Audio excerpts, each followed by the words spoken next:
പിണറായി വിജയന്റെ മുൻ additional private secretary Ratheesh കാളിയാടിന്റെ PM ശ്രീ ലേഖനം തള്ളി CPM. പ്രതിരോധത്തിലായി UDF-നെ രക്ഷിക്കാൻ വേണ്ടിയാണ് പുതിയ വിവാദമെന്ന് P. രാജീവ്. സുപ്രീം കോടതിയിൽ പറഞ്ഞതിലും അപ്പുറമാണോ ലേഖനമെന്ന് KN ബാലഗോപാൽ. മന്ത്രിസഭയിൽ ചർച്ച ചെയ്യാതെ കരാർ ഒപ്പിട്ടത് അപാകതയെന്നായിരുന്നു രതീഷ് കാളിയാടിന്റെ ലേഖനം. കരാറിൽ നിന്ന് സംസ്ഥാന സർക്കാരിന് ഏകപക്ഷീയമായി പിന്മാറാൻ കഴിയില്ല എന്നും ലേഖനത്തിലുണ്ടായിരുന്നു. PM ശ്രീയിൽ LDF സർക്കാർ തെറ്റു ചെയ്തിട്ടില്ലെന്ന് KK ശൈലജയും പ്രതികരിച്ചു. അതിനൊക്കെ മറുപടി കാര്യം നിങ്ങൾ പറഞ്ഞതനുസരിച്ച് വകുപ്പ് മന്ത്രിസഭ അറിയാതെ ഒപ്പിട്ടു. അത് പബ്ലിക് ഡൊമൈനിൽ ഉള്ളതാണല്ലോ.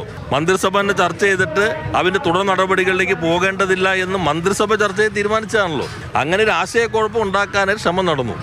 അങ്ങനെ ഒരു ഇതാണ് ഡീലിന്റെ ലിങ്ക്, ഇതാണ് PMC ആണെന്ന് പറഞ്ഞു RSS പദ്ധതി നടപ്പിലാക്കാൻ. അത് പറഞ്ഞാൽ മുഖ്യമന്ത്രിയാണ്, അതാണ് ലിങ്ക് എങ്കിൽ അപ്പോൾ അദ്ദേഹം ഈ ഗവൺമെന്റ് RSS പദ്ധതി നടപ്പിലാക്കുന്നതിന് വേണ്ടി മുൻകൈ എടുക്കുന്നു.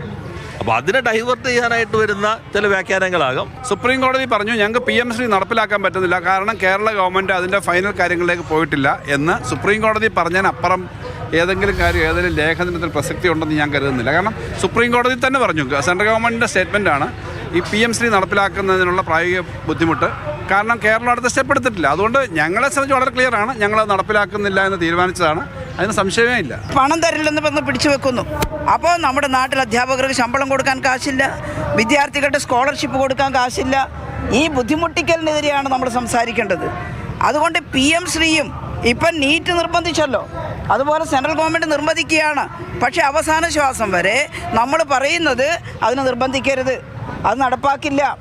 അതുകൊണ്ടാണ് ഞങ്ങൾ ആദ്യം അയച്ച ലെറ്റർ റദ്ദ് ചെയ്യണം, നീറ്റിൽ ഞങ്ങൾ ചേരുന്നില്ല. വലിയ ചർച്ച നടന്നു ഇവിടെ.